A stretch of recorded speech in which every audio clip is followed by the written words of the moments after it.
5 wanti-wanti part sebelumnya. Pagi pun menjelang, sinar mentari memasuki jendela pintu dan membangunkanku dari tidur. Aku mengecek handphoneku dan terlihat beberapa miskal dari kakek Min kepadaku. Aku kemudian membaca pesan dari kakek Min dan apa yang ada di dalam pesan singkat tersebut adalah, cari benda itu. Kembalikan ke tempatnya semula. Aku benar-benar kaget.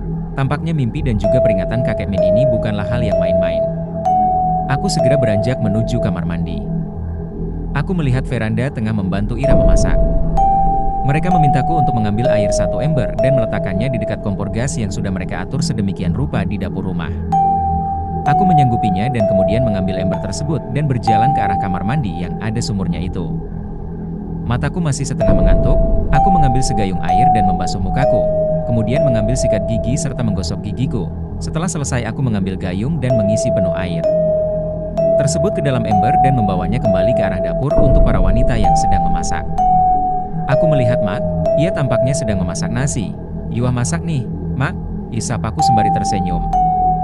Ia pun menoleh dan berkata, Cai, nanti dikatain gak mau masak lagi sama anak-anak yang lain."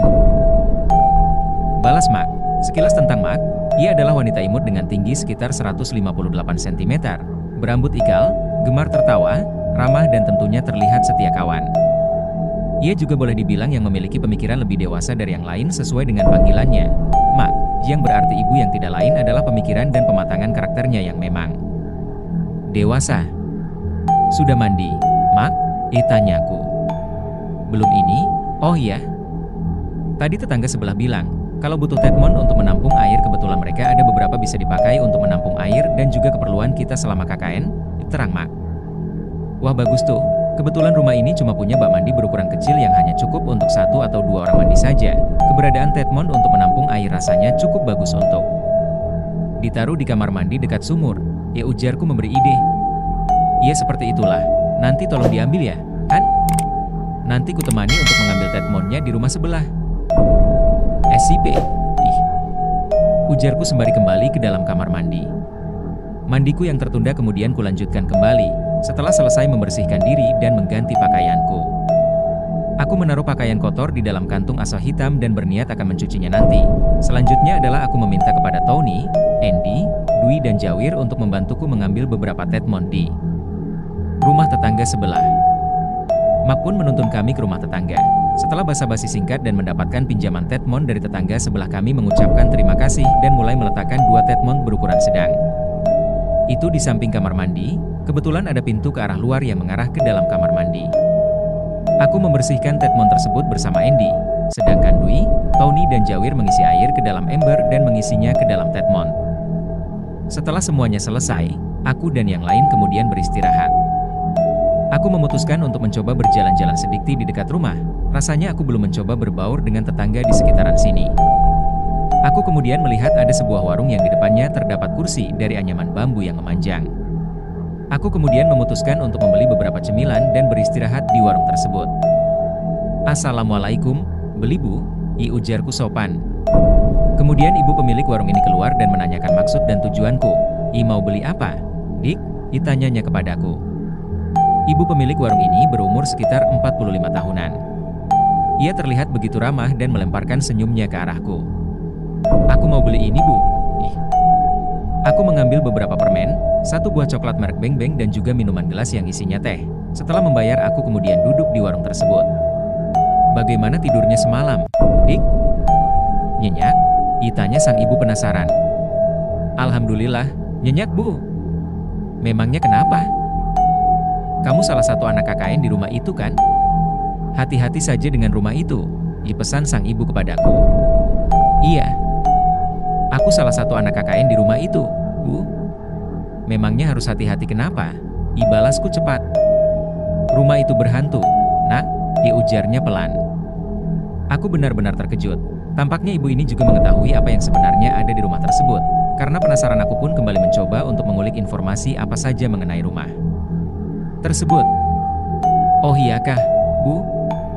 Aku tidak merasakan apa-apa di rumah itu."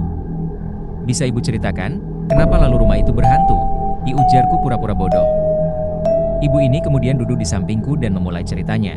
Sebenarnya rumah yang kalian tempati untuk KKN itu dahulunya adalah rumah warisan yang tidak lain diberikan kepada adik dari Pak Kades yang sekarang. Namun, dikarenakan rumah itu susah mendapatkan air apalagi di musim kemarau yang punya rumah memutuskan untuk pindah ke desa sebelah.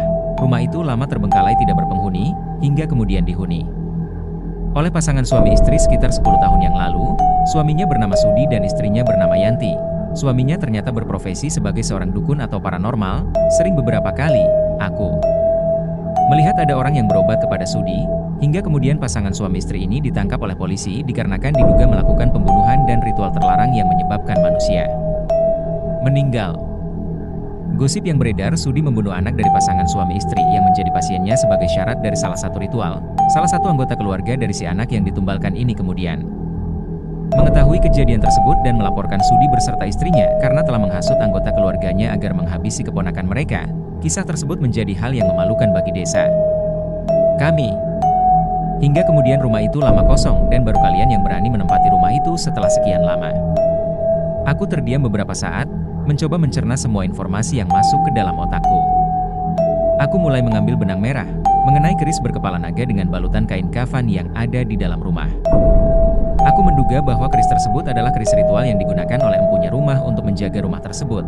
Apalagi latar belakang pemilik rumah adalah seorang dukun yang kini mungkin telah dihukum mati karena melakukan ritual black magic. Terima kasih atas infonya, Bu. Aku mungkin akan lebih berhati-hati lagi dengan rumah itu. Tidak apa-apa. Ibu hanya mencoba untuk membantu. Kalau memang anak-anak KKN tidak betah, kalian bisa tinggal di rumah ibu. Kebetulan rumah ibu tidak jauh dari sini, ditawar sang ibu. Terima kasih banyak, Bu. Atas tawarannya mungkin jika memang situasinya tidak terkendali lagi, kami akan meminta bantuan ibu. Sama-sama, Nak.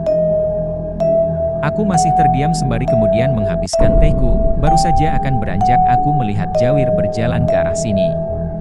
Ia kemudian membeli rokok dan berkata kepadaku, aku tak habis pikir. Keris itu hilang, ujarnya kepadaku. Lalu, apa urusannya hal itu denganku?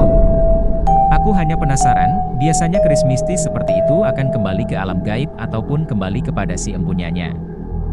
Aku merasa kalau keris itu kembali kepadamu, berjawir dengan setengah mengejek. Kau boleh periksa tas, ataupun seisi rumah itu kalau memang aku menyembunyikan hal-hal seperti itu. Aku tidak pernah ingin punya keris ataupun benda aneh seperti itu, bantahku kepada Jawir. Hahaha, kau tidak pernah tahu apa yang bisa diperbuat oleh keris itu. Aku kemudian meninggalkan Jawir dan segera pulang ke rumah KKN. Bersambung.